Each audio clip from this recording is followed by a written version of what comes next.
मेरे प्यारे देशवासियों, नमस्कार। आज 27 दिसंबर है। 4 दिन बाद ही 2021 की शुरुआत होने जा रही है। आज की मन की बात एक प्रकार से 2020 की आखिरी मन की बात है। अगली मन की बात 2021 में प्रारंभ होगी। साथियों, मेरे सामने आपकी लिखी ढेर सारी चिट्ठियां हैं। माय गॉव पर जो आप सुझाव भेजते हैं वो भी मेरे सामने हैं। कितने ही लोगों ने फोन करके अपनी बात बताई है। ज्यादातर संदेशों में बीते हुए वर्ष के अनुभव और 2021 से जुड़े संकल्प है। कोल्हापुर से अंजलि जी ने लिखा है कि नए साल पर हम दूसरों को बधाई देते हैं, शुभकामनाएं देते हैं, तो इस बार हम एक नया काम करें।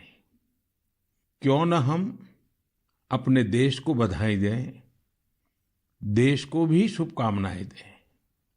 अंजलि जी, वाकई बहुत ही अच्छा विचार है। हमारा देश 2021 में सफलताओं के नए शिखर छुए, दुनिया में भारत की पहचान और सशक्त हो, इसकी कामना से बड़ा और क्या हो सकता है।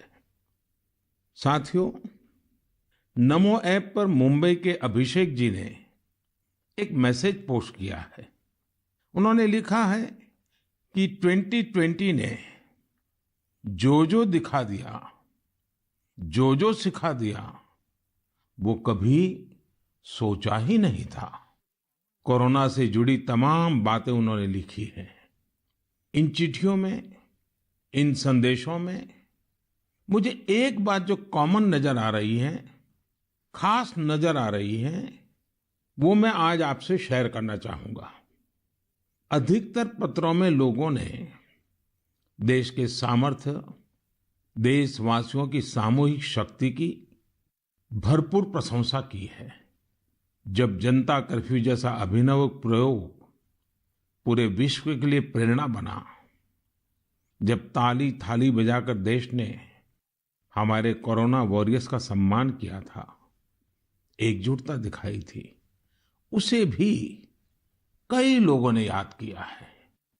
साथियों, देश के सामान्य से सामान्य मानवी ने इस बदलाव को महसूस किया है। मैंने देश में आशा का एक अद्भुत प्रवाह भी देखा है। चुनौतियां खूब आई, संकट भी अनेक आए।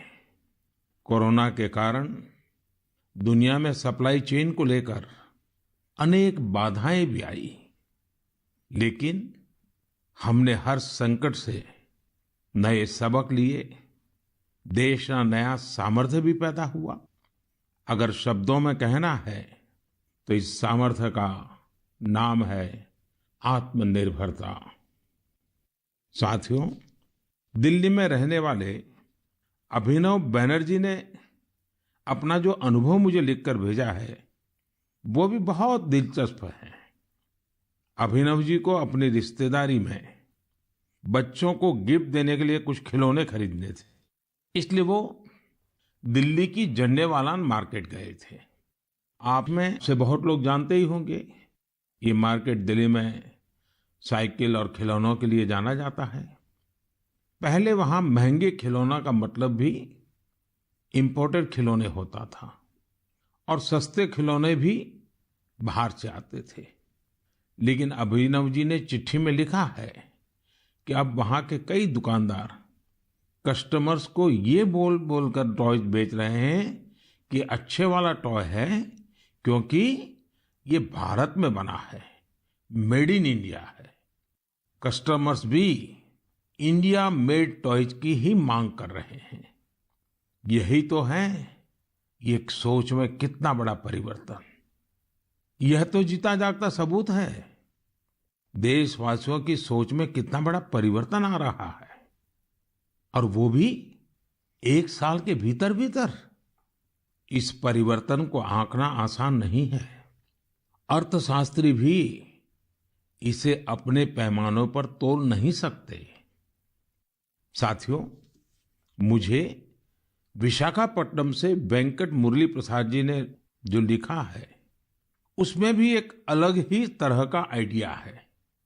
वेंकट जी ने लिखा है, मैं आपको 2021 के लिए 2021 के लिए अपना एबीसी अटैच कर रहा हूं।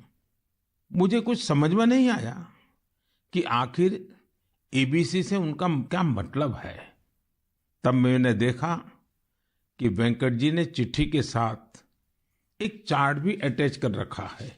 मैंने वो चार्ट देखा और फिर समझा कि एबीसी का उनका मतलब है आत्मनिर्भर भारत चार्ट, एबीसी। यह बहुत ही दिलचस्प है। वेंकट जी ने उन सभी चीजों की पूरी लिस्ट बनाई है जिन्हें वो प्रतिदिन इस्तेमाल करते हैं। इसमें electronics, stationery, self care items, उसके अलावा और भी बहुत कुछ शामिल है। वेंकट जी ने कहा है कि हम जाने अनजाने में उन विदेशी प्रोडक्ट्स का इस्तेमाल कर रहे हैं जिनके विकल्प भारत में आसानी से उपलब्ध है। अब उन्होंने कसम खाई है कि मैं उसी प्रोडक्ट का इस्तेमाल करूंगा जिनमें हमारे देशवासियों की मेहनत और पसीना लगा हो। साथियों, लेकिन इसके साथ ही उन्होंने कुछ और भी ऐसा कहा है जो मुझे काफी रोचक लगा है। उन्होंने लिखा है कि हम आत्मनिर्भर भारत का समर्थन कर रहे हैं, लेकिन हमारे मैन्युफैक्चरर्स, उनके लिए भी साफ संदेश होना चाहिए कि वे प्रोडक्ट्स की क्वालिटी से कोई समझौता ना करें। बात तो सही है। जीरो इफेक्ट, जीरो डिफेक्ट की सोच के साथ काम करने का यह उचित समय है। मैं देश के मैन्युफैक्चरर्स और इंडस्ट्री लीडर्स से आग्रह करता हूं, देश के लोगों ने मजबूत कदम उठाया है, मजबूत कदम आगे बढ़ाया है। वोकल फॉर लोकल ये आज घर घर में गूंज रहा है। ऐसे में अब यह सुनिश्चित करने का समय है कि हमारे प्रोडक्ट्स विश्व स्तरीय हो। जो भी ग्लोबल बेस्ट हैं वो हम भारत में बनाकर दिखाएं। इसके लिए हमारे उद्यमी साथियों को आगे आना है, स्टार्टअप्स को भी आगे आना है। एक बार फिर मैं वेंकट जी को उनके बेहतरीन प्रयास के लिए बधाई देता हूं। साथियों, हमें इस भावना को बनाए रखना है, बचाए रखना है और बढ़ाते ही रहना है। मैंने पहले भी कहा है और फिर मैं देशवासियों से आग्रह करूंगा, आप भी एक सूची बनाएं।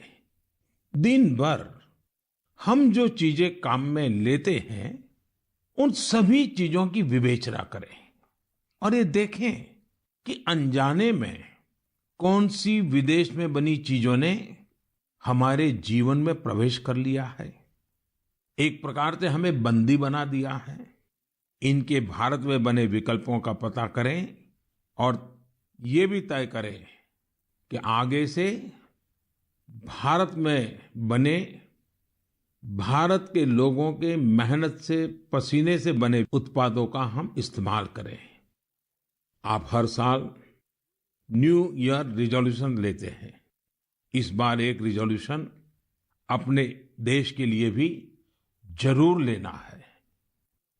मेरे प्यारे देशवासियों, हमारे देश में आतताइयों से, अत्याचारियों से देश की हजारों साल पुरानी संस्कृति, सभ्यता, हमारे रीति रिवाज को बचाने के लिए कितने बड़े बलिदान दिए गए हैं। आज उन्हें याद करने का भी दिन है। आज के ही दिन गुरु गोविंद सिंह जी के पुत्रों साहिबजादे जोरावर सिंह और फतेह सिंह को दीवार में जिंदा चुनवा दिया गया था। अत्याचारी चाहते थे कि साहिबजादे अपनी आस्था छोड़ दे, महान गुरु परंपरा की सीख छोड़ दे, लेकिन हमारे साहिबजादों ने इतनी कम उम्र में भी गजब का साहस दिखाया, इच्छा शक्ति दिखाई।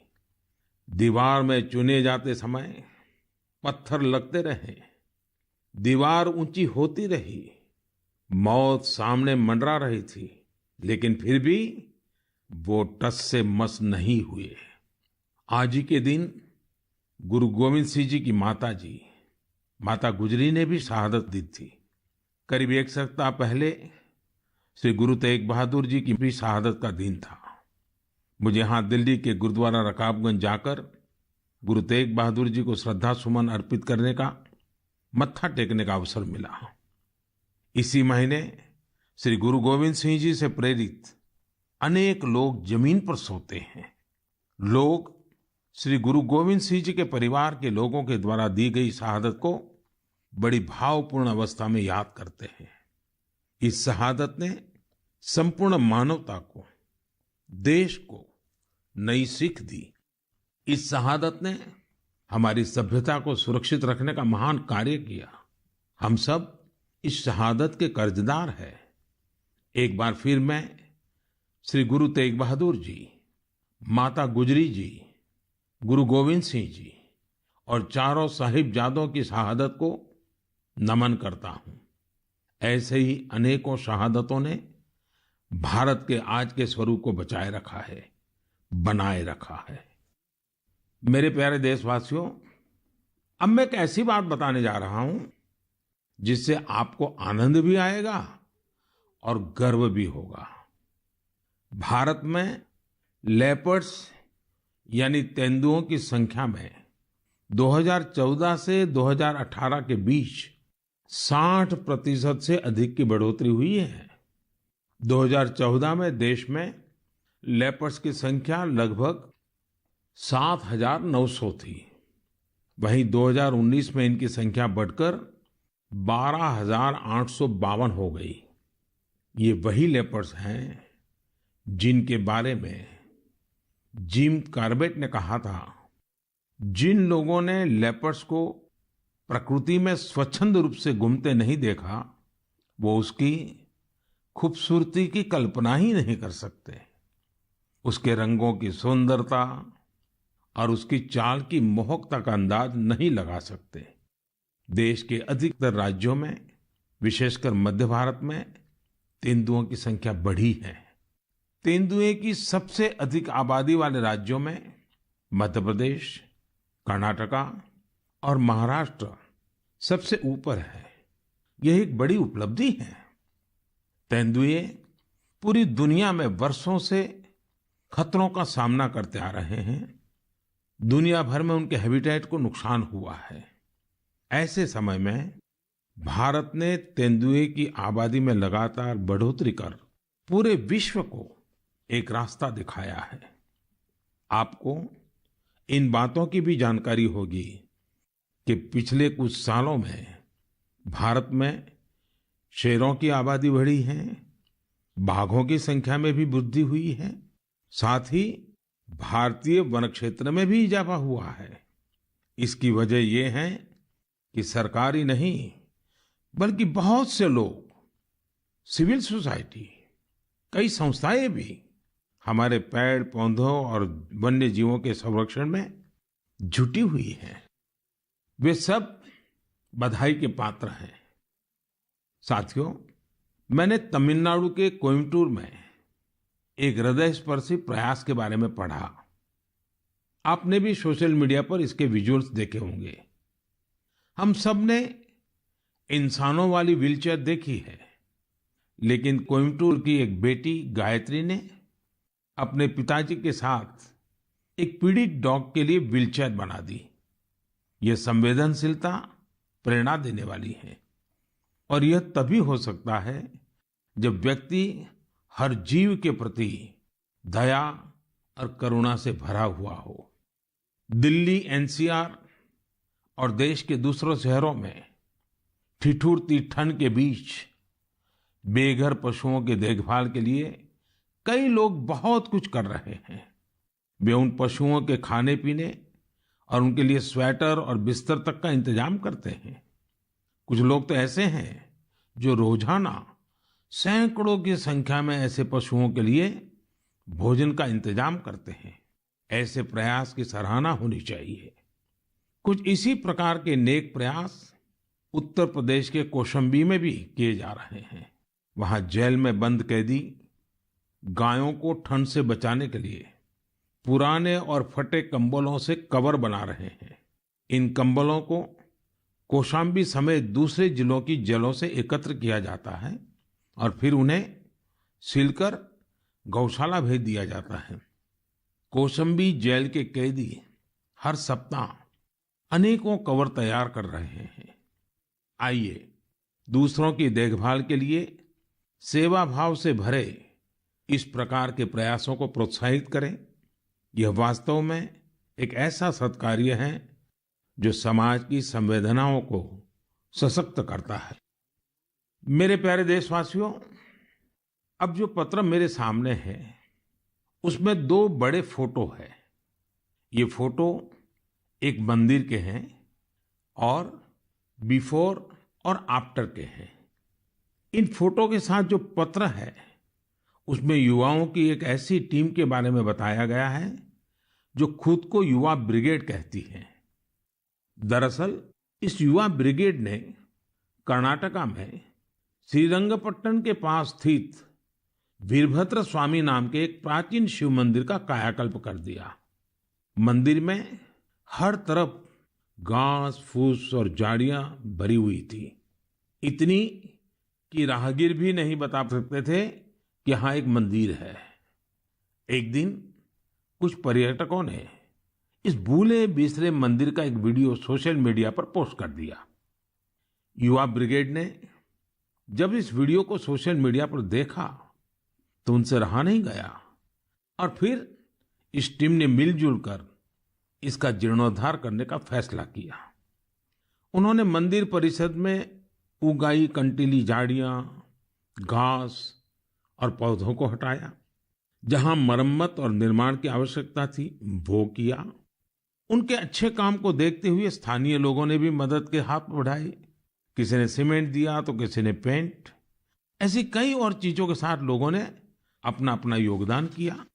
ये सभी युवा कई अलग तरह के प्रोफेशन से जुड़े हैं। ऐसे में उन्होंने वीकेंड्स के दौरान समय निकाला और मंदिर के लिए कार्य किया। युवाओं ने मंदिर में दरवाजा लगवाने के साथ साथ बिजली का कनेक्शन भी लगवाया। इस प्रकार उन्होंने मंदिर के पुराने वैभव को फिर से स्थापित करने का काम किया। जुनून और दृढ़ निश्चय ऐसी 2 चीजें हैं जिनसे लोग हर लक्ष्य प्राप्त कर सकते हैं। जब मैं भारत के युवाओं को देखता हूं तो खुद को आनंदित और आश्वस्त महसूस करता हूं। आनंदित और आश्वस्त इसलिए क्योंकि मेरे देश के युवाओं में कैन डू की अप्रोच है और विल डू की स्पिरिट है। उनके लिए कोई भी चुनौती बड़ी नहीं है, कुछ भी उनकी पहुंच से दूर नहीं है। मैंने तमिलनाडु के एक टीचर के बारे में पढ़ा। उनका नाम हेमलता एन.के है, जो विडुपुरम के एक स्कूल में दुनिया की सबसे पुरानी भाषा तमिल पढ़ाती है। कोविड-19 महामारी भी उनके अध्यापन के काम में आड़े नहीं आ पाई। हाँ, उनके सामने चुनौतियां जरूर थी, लेकिन उन्होंने एक इनोवेटिव रास्ता निकाला। उन्होंने कोर्स के सभी 53 चैप्टर्स को रिकॉर्ड किया, एनिमेटेड वीडियो तैयार किए और इन्हें एक पेन ड्राइव में लेकर अपने स्टूडेंट्स को बांट दिए। इससे उनके स्टूडेंट्स को बहुत मदद मिली। वो चैप्टर्स को विजुअली भी समझ पाए। इसके साथ ही वे अपने स्टूडेंट्स से टेलीफोन पर भी बात करती रही। इससे स्टूडेंट्स के लिए पढ़ाई काफी रोचक हो गई। देश भर में कोरोना के समय में टीचर्स ने जो इनोवेटिव तरीके अपनाए, जो कोर्स मटेरियल क्रिएटिविटी तैयार किया है, वो ऑनलाइन पढ़ाई के इस दौर में अमूल्य है। मेरा सभी टीचर से आग्रह है कि वो इन कोर्स मटेरियल को शिक्षा मंत्रालय के दीक्षा पोर्टल पर जरूर अपलोड करें। इससे देश के दूर दराज वाले इलाकों में रह रहे छात्र छात्राओं को काफी लाभ होगा। साथियों, आइए अब बात करते हैं झारखंड की कोरवा जनजाति के हीरामन जी की। हीरामन जी गढ़वा जिले के सिंजो गांव में रहते हैं। आपको ये जानकर हैरानी होगी कि कोरवा जनजाति की आबादी महज 6,000 है, जो शहरों से दूर पहाड़ों और जंगलों में निवास करती हैं। अपने समुदाय की संस्कृति और पहचान को बचाने के लिए हीरामन जी ने एक बीड़ा उठाया है। उन्होंने 12 साल के अथक परिश्रम के बाद विलुप्त होती कोरवा भाषा का शब्दकोश तैयार किया है। उन्होंने इस शब्दकोश में घर गृहस्थी में प्रयोग होने वाले शब्दों से लेकर दैनिक जीवन में इस्तेमाल होने वाले कोरवा भाषा के ढेर सारे शब्दों को अर्थ के साथ लिखा है। कोरवा समुदाय के लिए हीरामन जी ने जो कर दिखाया है वह देश के लिए एक मिसाल है। मेरे प्यारे देशवासियों, ऐसा कहते हैं कि अकबर के दरबार में एक प्रमुख सदस्य अबुल फजल थे। उन्होंने एक बार कश्मीर की यात्रा के बाद कहा था कि कश्मीर में एक ऐसा नजारा है जिसे देखकर चिड़चिड़े और गुस्से लोग भी खुशी से झूम उठेंगे। दरअसल वे कश्मीर में केसर के खेतों का उल्लेख कर रहे थे। केसर सदियों से कश्मीर से जुड़ा हुआ है। कश्मीरी केसर मुख्य रूप से पुलवामा, बडगाम और किश्तवाड़ जैसी जगहों पर उगाया जाता है। इसी साल मई में कश्मीरी केसर को जियोग्राफिकल इंडिकेशन टैग यानी जीआई टैग दिया गया। इसके जरिए हम कश्मीरी केसर को एक ग्लोबली पॉपुलर ब्रांड बनाना चाहते हैं। कश्मीरी केसर वैश्विक स्तर पर एक ऐसे मसाले के रूप में प्रसिद्ध है जिसके कई प्रकार के औषधीय गुण हैं। यह अत्यंत सुगंधित होता है, इसका रंग गाढ़ा होता है और इसके धागे लंबे व मोटे होते हैं, जो इसकी मेडिसिनल वैल्यू को बढ़ाते हैं। यह जम्मू और कश्मीर की समृद्ध सांस्कृतिक विरासत का प्रतिनिधित्व करता है।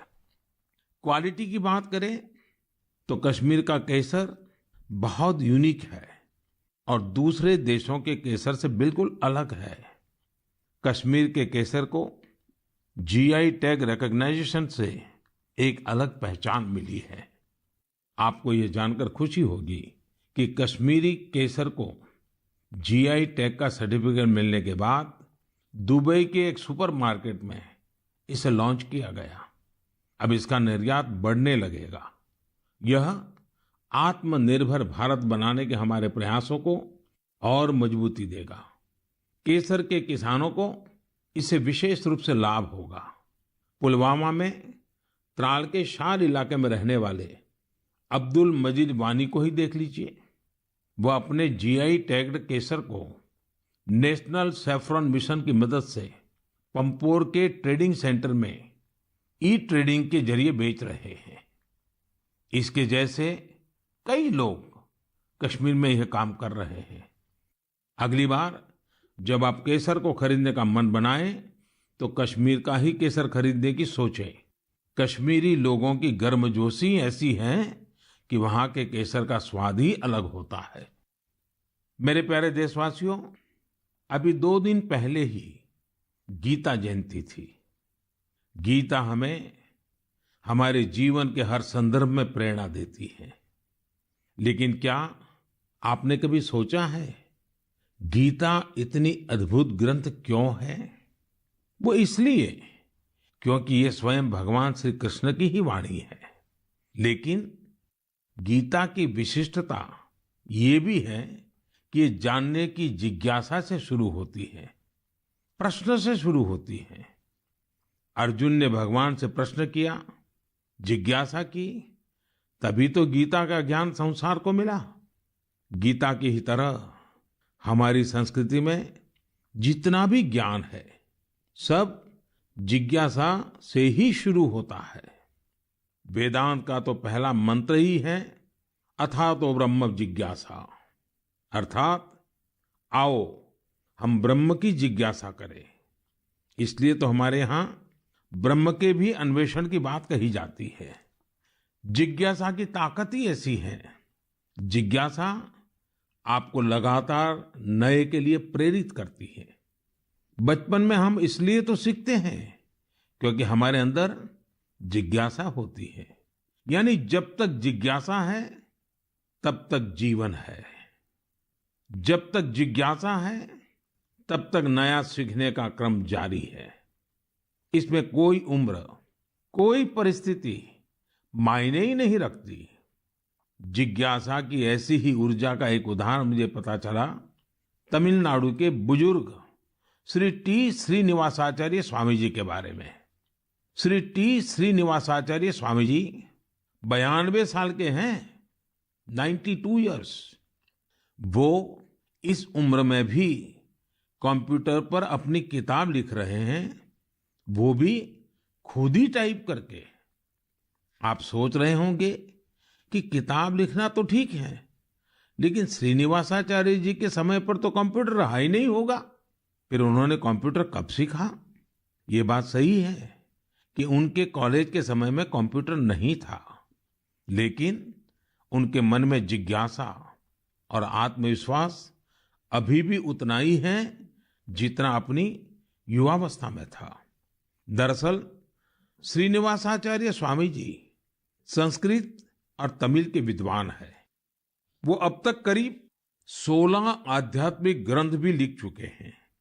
लेकिन कंप्यूटर आने के बाद उन्हें जब लगा कि अब तो किताब लिखने और प्रिंट होने का तरीका बदल गया है, तो उन्होंने 86 साल की उम्र में, 86 की उम्र में कंप्यूटर सीखा, अपने लिए जरूरी सॉफ्टवेयर सीखे। अब वो अपनी किताब पूरी कर रहे हैं। साथियों, श्री टी श्रीनिवासाचार्य स्वामी जी का जीवन इस बात का प्रत्यक्ष प्रमाण है कि जीवन तब तक ऊर्जा से भरा रहता है जब तक जीवन में जिज्ञासा नहीं मरती है, सीखने की चाह नहीं मरती है। इसलिए हमें कभी ये नहीं सोचना चाहिए कि हम पिछड़ गए, हम चूक गए, काश हम भी ये सीख लेते। हमें ये भी नहीं सोचना चाहिए कि हम नहीं सीख सकते या आगे नहीं बढ़ सकते। मेरे प्यारे देशवासियों, अभी हम जिज्ञासा से कुछ नया सीखने और करने की बात कर रहे थे। नए साल पर नए संकल्पों की भी बात कर रहे थे। लेकिन कुछ लोग ऐसे भी होते हैं जो लगातार कुछ न कुछ नया करते रहते हैं, नए नए संकल्पों को सिद्ध करते रहते हैं। आपने भी अपने जीवन में महसूस किया होगा, जब हम समाज के लिए कुछ करते हैं तो बहुत कुछ करने की ऊर्जा समाज हमें खुद ही देता है। सामान्य सी लगने वाली प्रेरणाओं से बहुत बड़े काम भी हो जाते हैं। ऐसे ही एक युवा है श्रीमान प्रदीप सांगवान। गुरुग्राम के प्रदीप सांगवान 2016 से हीलिंग हिमालय नाम से अभियान चला रहे हैं। वो अपनी टीम और वॉलंटियर्स के साथ हिमालय के अलग अलग इलाकों में जाते हैं और जो प्लास्टिक कचरा टूरिस्ट वहां छोड़कर आते हैं वो साफ करते हैं। प्रदीप जी अब तक हिमालय की अलग अलग टूरिस्ट लोकेशन से टनों प्लास्टिक साफ कर चुके हैं। इसी तरह कर्नाटका के एक युवा दंपति है अनुदीप और मीनूषा। अनुदीप और मीनूषा ने अभी पिछले महीने नवंबर में ही शादी की है। शादी के बाद बहुत से युवा घूमने फिरने जाते हैं, लेकिन इन दोनों ने कुछ अलग किया। ये दोनों हमेशा देखते थे कि लोग अपने घर से बाहर घूमने तो जाते हैं, लेकिन जहां जाते हैं वहीं ढेर सारा कूड़ा कचरा छोड़कर आ जाते हैं। कर्नाटका के सोमेश्वर बीच पर भी यही स्थिति थी। अनुदीप और मीनूषा ने तय किया कि वो सोमेश्वर बीच पर लोग जो कचरा छोड़कर गए हैं उसे साफ करेंगे। दोनों पति पत्नी ने शादी के बाद अपना पहला संकल्प यही लिया। दोनों ने मिलकर समंदर तट का काफी कचरा साफ कर डाला। अनुदीप ने अपने इस संकल्प के बारे में सोशल मीडिया पर भी शेयर किया। फिर क्या था, उनकी इतनी शानदार सोच से प्रभावित होकर ढेर सारे युवा उनके साथ आकर जुड़ गए। आप जानकर हैरान रह जाएंगे, इन लोगों ने मिलकर सोमेश्वर बीच से 800 किलो से ज्यादा कचरा साफ किया है। साथियों, इन प्रयासों के बीच हमें ये भी सोचना है कि ये कचरा इन बीचीज पर, इन पहाड़ों पर पहुंचता कैसे है। आखिर हम में से ही कोई लोग ये कचरा वहां छोड़कर आते हैं। हमें प्रदीप और अनुदीप मिनुसा की तरह सफाई अभियान चलाना चाहिए, लेकिन उससे भी पहले हमें ये संकल्प भी लेना चाहिए कि हम कचरा फैलाएंगे ही नहीं। आखिर स्वच्छ भारत अभियान का भी तो पहला संकल्प यही है। हाँ, एक और बात मैं आपको याद दिलाना चाहता हूँ। कोरोना की वजह से इस साल इसकी चर्चा उतनी हो नहीं पाई है। हमें देश को सिंगल यूज प्लास्टिक से मुक्त करना ही है। ये भी 2021 के संकल्पों में से एक है। आखिर में मैं आपको नए वर्ष के लिए बहुत बहुत शुभकामनाएं देता हूं। आप खुद स्वस्थ रहिए, अपने परिवार को स्वस्थ रखिए। अगले वर्ष जनवरी में नए विषयों पर मन की बात होगी। बहुत बहुत धन्यवाद।